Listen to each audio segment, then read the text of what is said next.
اللهم صل وسلم وبارك على سيدنا محمد وعلى آله وصحبه وسلم.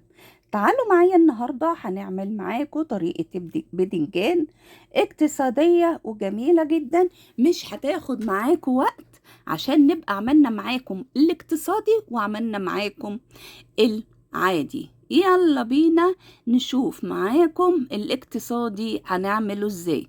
طبعا اقتصادي كمان في الزيت فهنشويه. هنجيب الجريل كده ونحط عليها حوالي معلقتين زيت وتحطيهم في كل اتجاه. طبعا انا بسبوس وبحط منه. ماشي، نبدأ بقى نجيب البدنجان بتاعنا بعد ما قطعناه ونبدأ نرصه. طبعا احنا رشينا عليه ملح. رصي بقى كل البدنجان عشان تشويه على الجريل. حطي كده وظبطي الدنيا معاكي لغاية ما تحطي الكمية اللي هتاخدها الجريل بتاعك هياخدها معاكي.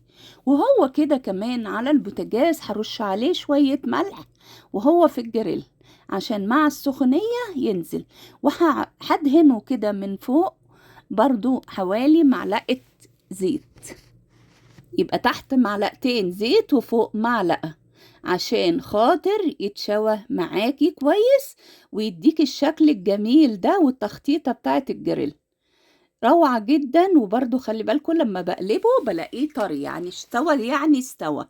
ما تخافوش، ما بيبقاش جامد، بيبقى اتحمر، بس ان احنا بنبقوا محافظين عليه ما ينشفش.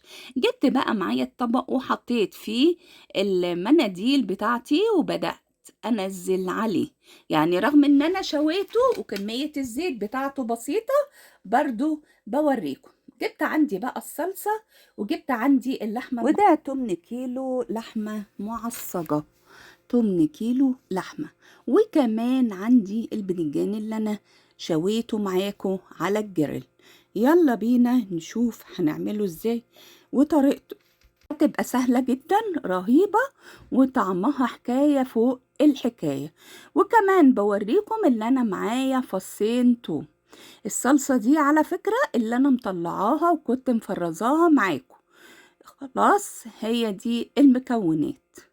يلا بينا نشوف بقى الدنيا هتعمل معانا ايه وازاي هتبقى رهيبة. جبت عندي البايركس بتاعي اللي انا هرص فيه.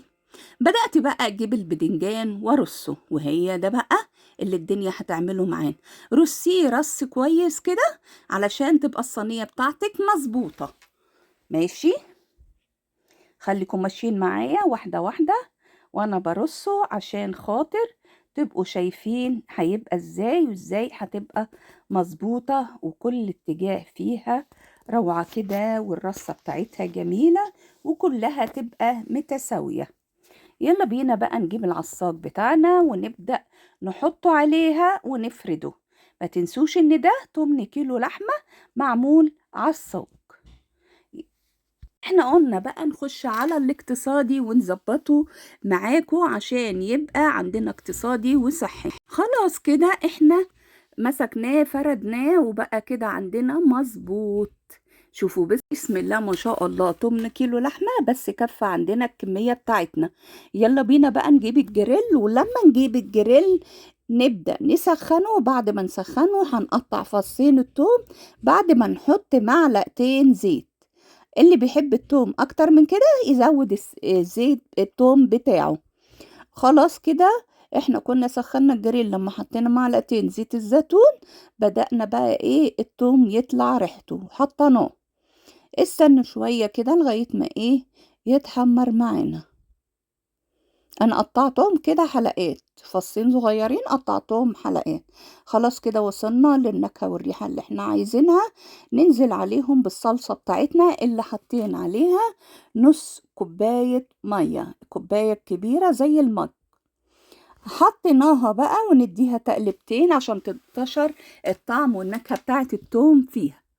يلا بينا بقى نسيبها تغلي شوية وتتسبك. بعد ما تتسبك يلا بينا نرجع للصينية بتاعتنا ونبدأ. بصوا بسم الله ما شاء الله، بعد ما تسبكت نبدأ بقى نوزع الصلصة بتاعتنا على كل الصينية عشان خاطر تبدأ تدينا النكهة الجميلة الروعة الرهيبة. ماشي، اهي ما شاء الله حطيناها. هي بقى نزلت تحت، هنعدل كده البايركس كده وكده، وهنحطه في قلب الفرن. كمان كان في فصين توم، حتتين توم ما نزلش، هنحطهم. خدي بقى كده من الصلصة وحطي فوقيه. وبعد كده بقى ايه، هنبقى خلاص اتشربت كلها. على فكرة كلها كده تحتيها صلصة وفوقيها صلصة. خلاص كده بقت رهيبة جدا موزونة. يلا بينا بقى نحطها في قلب الفرن، وبعد ما تطلع من الفرن نوريها لكم. انا بس اتأكدت ان هي الصلصة وصلت لكل حاجة، كل اتجاه فيها. حطيناها في الفرن وتطلع معانا بالشكل الجميل ده. شايفين الزغرطة اللي فيها دي؟ الغليان بتاع الصلصة ما شاء الله، ريحتها جميلة جدا، طعمها رهيب، اقتصادية جميلة. عملناها ب3 معالق زيت زيتون ومعلقة زيت زيتون في الصلصة. يبقى احنا كده عملناها اقتصادية وعملناها صحية، وحاطين فيها تمن لحمة بس. جميلة جدا ورهيبة، الطعم بتاعها حكاية.